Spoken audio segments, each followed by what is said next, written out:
at us. Get in the car! Get in the car! Please, God, help! Tornado! Stay low! Stay low! Stay low! Stay low! I'm hearing footsteps again.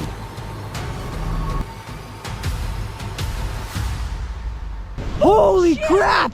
Oh my God! Look at that!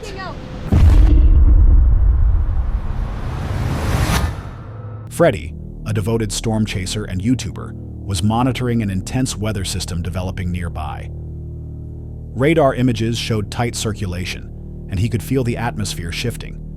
It wasn't long before a powerful tornado touched down, spinning violently across open land.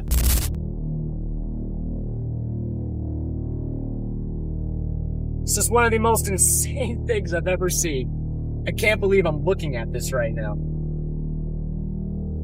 Guys, if that doesn't deserve a like, I don't know what does. As Freddy continued to track it, a second, larger funnel began forming in the same area. The situation escalated quickly. Winds intensified, and the new tornado showed signs of growing even more destructive. Initially, it seemed the storm's path would spare a nearby house that sat alone in the vast landscape. But without warning, the tornado veered. Now it was heading directly toward the home. Freddy recognized the danger instantly. That house wasn't empty. A family with small children was inside. What had started as a routine chase had now become a race against time. There comes the debris. Gotta watch the poles. Gotta watch the poles. Gotta watch the poles.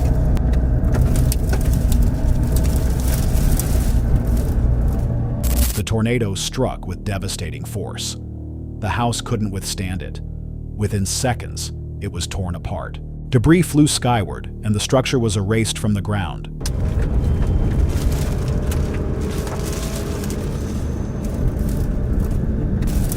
Absolute violent tornado. Just violent. Right here. Gotta get ready to back up. It comes at us.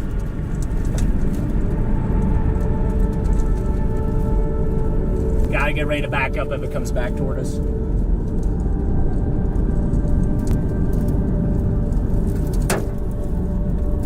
I think we're good though.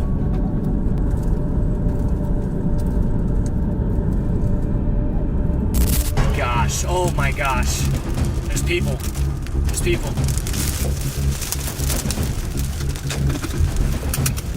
Get in! Get in the car! Get in the car! Please, God, help! Open the door, get in! Hurry! Come on, guys! Get in the other side! Other side! Other side! Come on! Come on! Come on! Please get us. I need your phone. I gotta call my mom. Right here, get in! Get in! I know. Look at me, look at me. I gotta look where you're bleeding, okay? Look at me like... We gotta get to the hospital, buddy. Do you know where the nearest hospital Yes. is? Once it was safe, Freddy approached the wreckage. What he found was staggering. The home was obliterated, reduced to fragments scattered across the field. Then, movement. Out of the debris, a man, woman, and 2 children stumbled toward Freddy's vehicle. Bloodied, shaken, and disoriented, they rushed for help. Freddy ushered them into his car, prioritizing their safety over everything else. With everyone inside, he sped toward the nearest hospital, carefully navigating blocked roads and fallen power lines. Emergency responders were alerted, and medical aid was arranged. Against all odds, the family survived. Injured, but alive. Freddy's fast response may have been the critical factor in saving that family's lives. If he hadn't been nearby, if he hadn't reacted with urgency, the outcome could have been tragically different. But it raises a chilling thought. How many other families tucked away in isolated homes had no one nearby to help when the storm shifted course? Let us know what you think, and if you'd act the same way under that kind of pressure. Hold on a sec. If you're enjoying this so far, make sure to hit that subscribe button. Let's continue.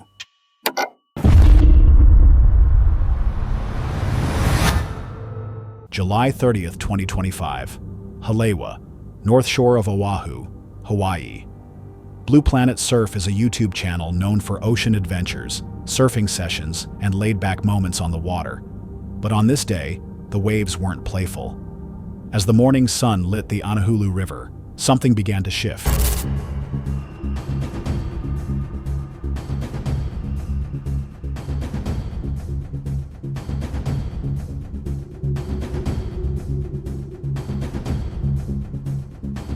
A ring camera mounted on the deck of the Blue Planet Adventure Company captured it.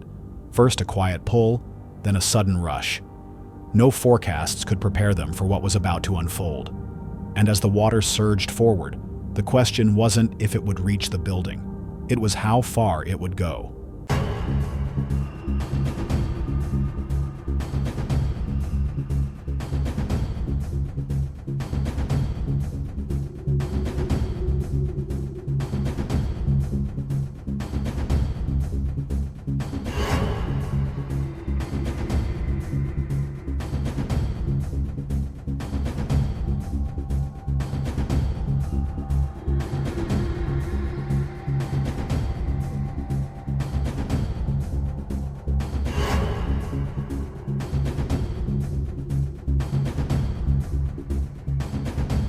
The ring camera on the deck of Blue Planet Adventure Company captured everything. At first, the water began to drain from the Anahulu River, a strange sight on its own. Then a sudden surge rushed back in, pushing hard against the shoreline. It was the first wave. Bree. But it didn't stop there. A second surge followed, larger, stronger. This time, the water climbed higher, creeping within inches of the company's wooden deck. Watching it live, knowing how quickly everything could dis.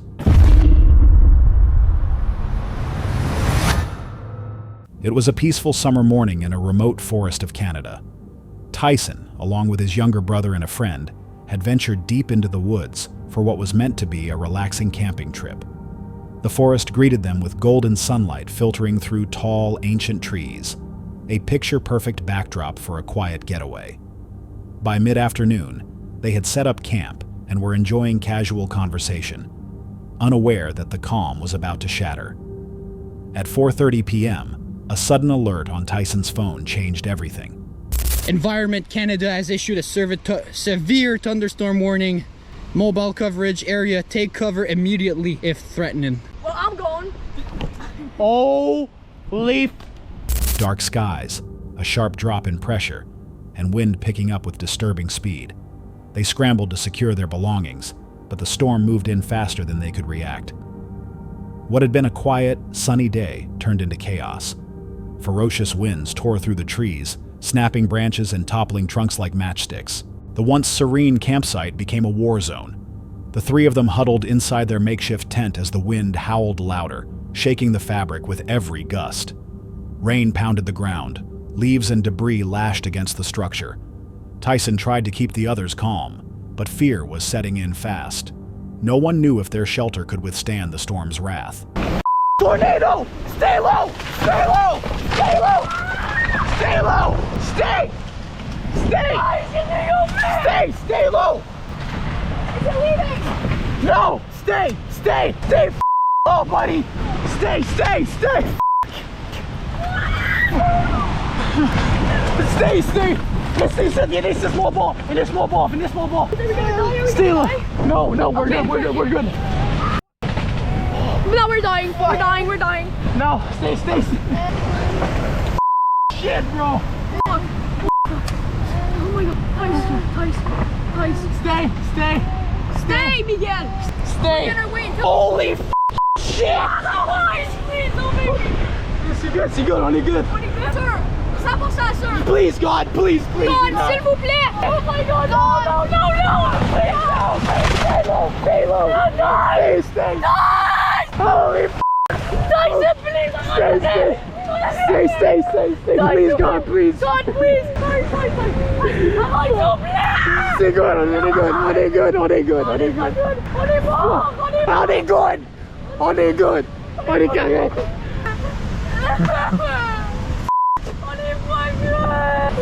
On est carré, guys. On est good. S'il vous plaît.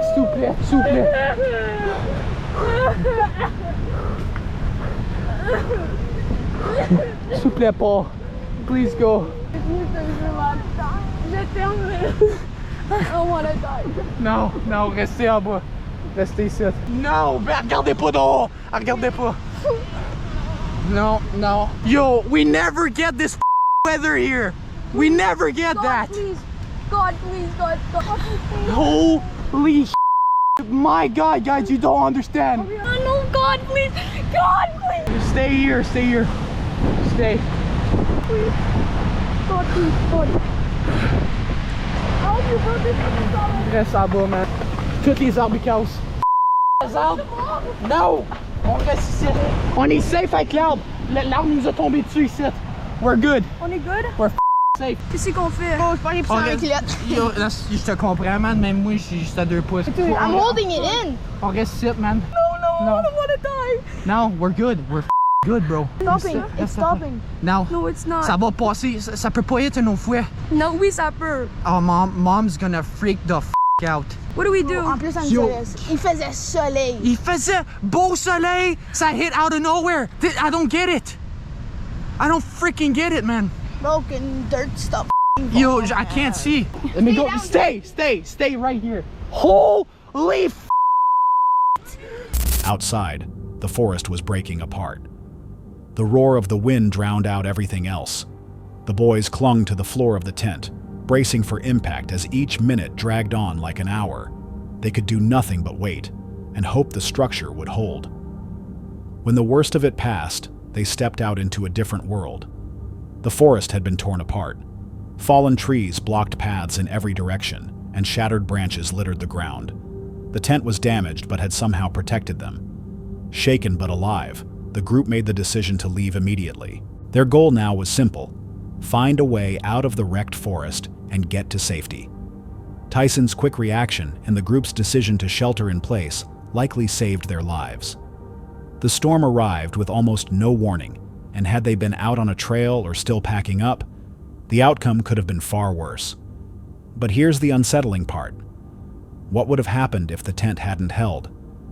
How many campers truly understand how fast weather can shift in the wilderness? Let us know in the comments. Would you have done anything differently? An obscure YouTube channel called Our Trips to Go uploaded what looked like an ordinary short titled Polar Bear Encounter. But what the camera actually captured was far more disturbing than the title let on.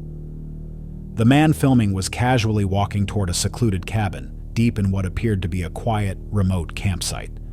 Everything seemed calm, until a strange noise started coming from underneath the steps.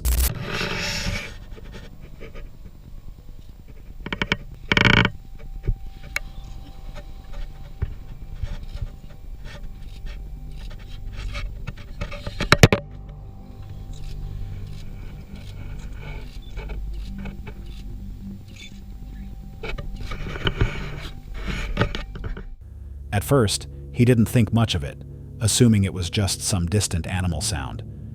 But when he looked down just moments later, it was there. And it wasn't just any animal. It was a bear.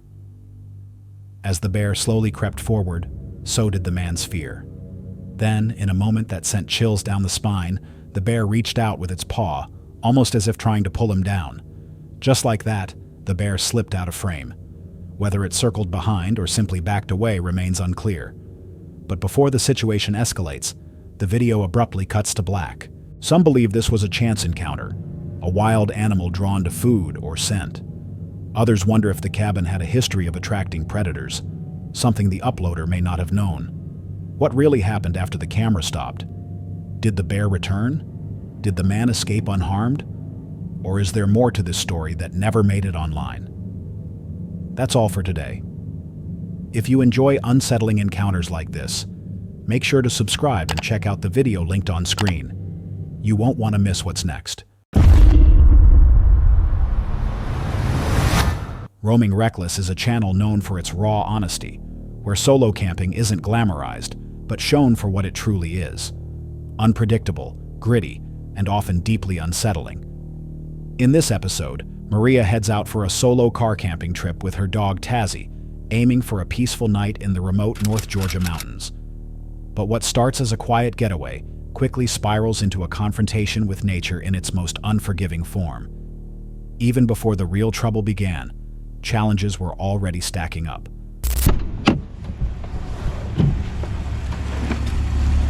Looks like a good enough spot to me. There's a fire pit right here, so obviously people have camped at this pull-off. Spooky, middle of the woods. I'm just gonna back the Grenadier in. Obviously, safety purposes.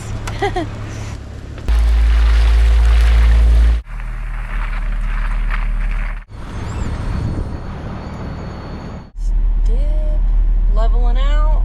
Yeah. That's my girl. Look at you. I'm really glad that we are gonna have like an hour or two of light rain, because sometimes you have to camp in bad weather, right? Like right now I can't avoid these thunderstorms. I can't get out of it, but it's nice when your dog doesn't have to be stuck in the truck. Yeah, because you need to stretch your legs. It's your God-given right. I'm gonna leave this stuff out because I might make coffee later. Yes, I know. Coffee before bed. You shouldn't do that. But I do have work to do tonight, so why not? Get out of the rain, kiddo. Yeah.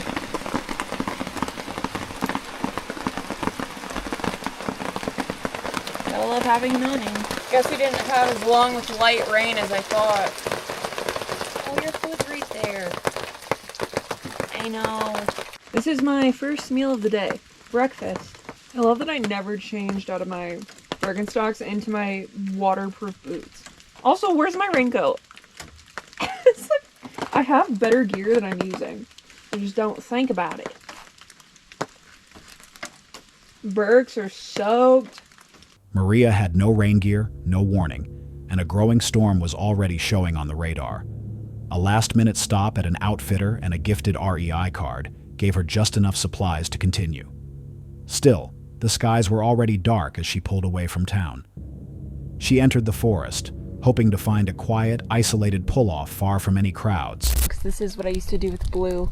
I used to make him chase rocks to run. Yeah! Aw, your brother would be so proud. We miss him every single day.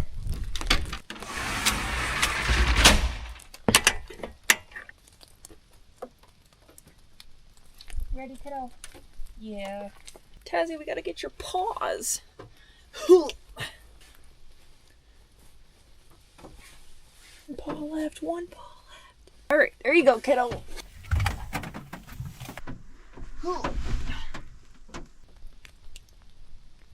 It's for you, kiddo. It's so eerie outside. Deep in what's often referred to as Bigfoot country, the spot she chose had an old fire ring, clear signs others had camped there before. But that night felt different. And doing that on leash because we never know how she's gonna feel in the storm, and we won't let her be Bigfoot food. Right, girl? You wanna go potty? Let's go potty outside. It's potty time, Mama.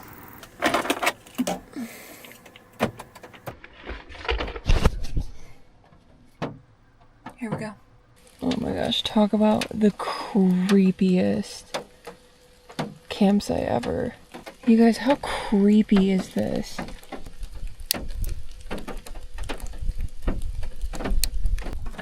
Don't want to go home here, but I have to. This is like scary. The air was heavy. The silence didn't feel peaceful. It felt charged.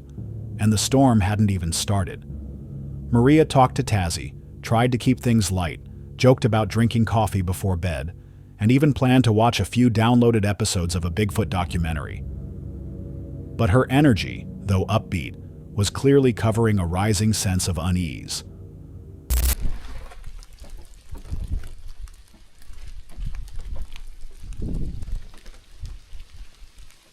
Let's go. Come on. Gotta be quick. Let's go. Come on. Come on. Go potty. Good girl. Good job, Mama. Alright, come on. Up here. That was like a horror video game. That's what that felt like. Oh my gosh. Like triple check we're locked in. That was so creepy. Oh, that just gave me like the heebie-jeebies. The thunder was rolling in, fast. As heavy rain started pouring down, she worked to settle in. The forecast promised hours of downpour, and there was no avoiding it. Wrapped in blankets, Maria tried to relax. Tazzy, anxious and bundled in her thunder shirt, paced and whimpered. Outside, tree branches cracked in the wind. Inside, every creak of the car felt amplified. The rain grew louder.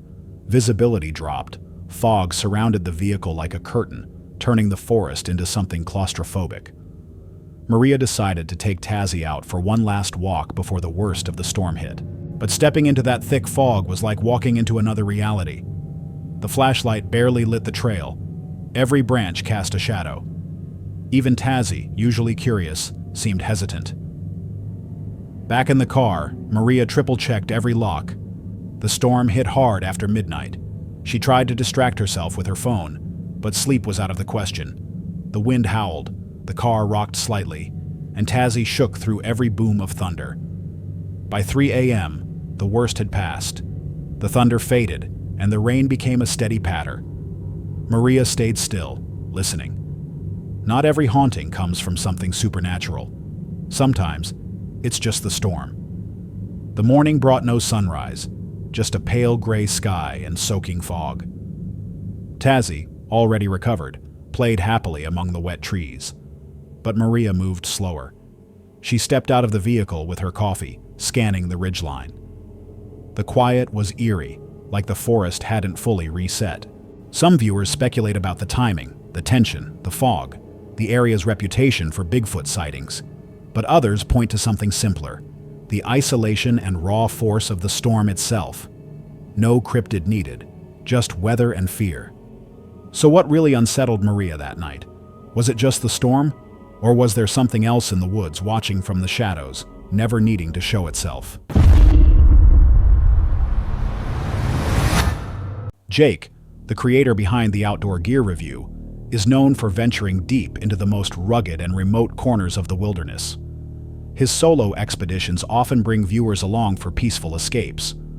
But one location in western North Carolina, ominously referred to as the Devil's Throne, would prove to be far more disturbing than serene. I just hit the trail a few minutes ago, and as soon as I did, the skies have opened up and it has been pouring. Woo. That's weird. I thought I heard footsteps. I couldn't tell if it was in front of me or behind me. I could just hear wet stomping. I know one thing for certain: I am out here by myself. The pullover to get onto this trail is big enough barely for my truck. So nobody else is up here. Well, no human anyways. What began as a simple trail hike in a storm would unfold into a years-long investigation into one of the strangest and most unnerving areas he's ever explored. His first visit was marked by a relentless downpour that soaked the trail and blanketed the mountain in mist. But what stood out more than the weather were the odd, wet-sounding footsteps that seemed to echo behind him, despite the trail being isolated and the parking area empty. There was no clear source for the sounds, only the uneasy feeling that he was. Some people believed it was Bigfoot that was following me. Was it Bigfoot? I have no idea, but I will tell you this. Once I got home, I researched this area some more, and there are in fact Bigfoot sightings out here. I have also found some interesting stories concerning this area that tie back to the Devil Throne's name. Once I get up here to the top and we make lunch, I'll tell you about the stories that I've read. They are quite interesting.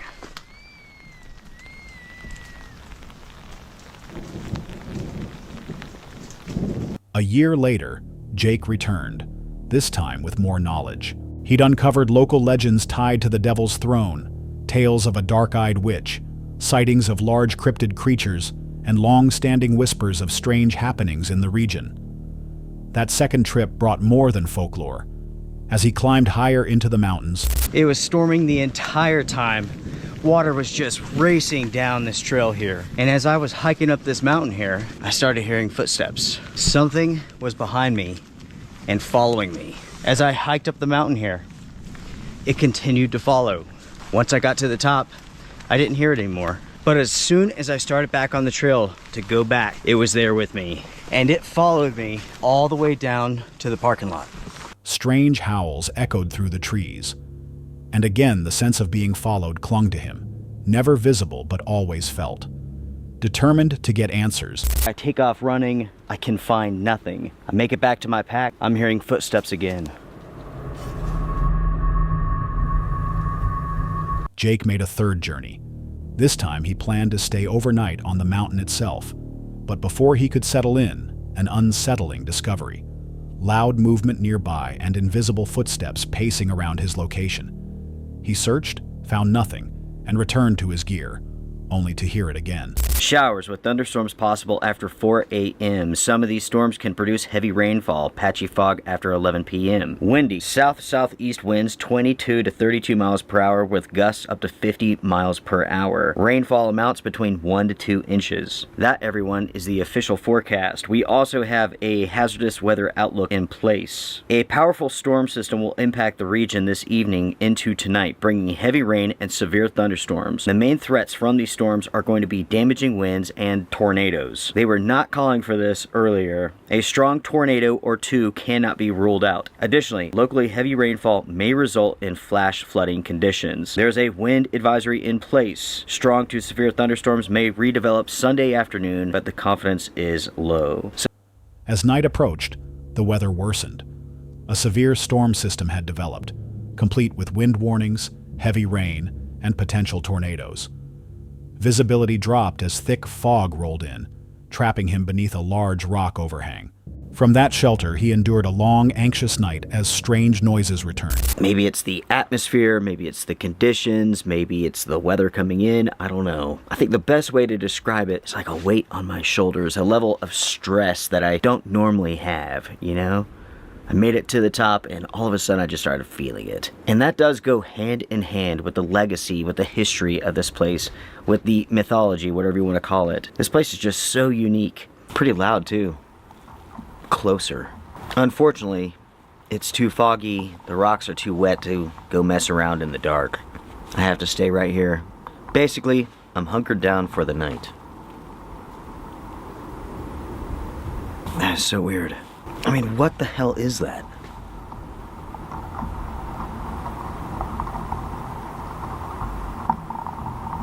I have no idea. But I certainly don't feel like I'm alone out here. I could be wrong, but it almost sounds like it is on top of this rock that we are underneath. Unfortunately, it is still so freaking foggy.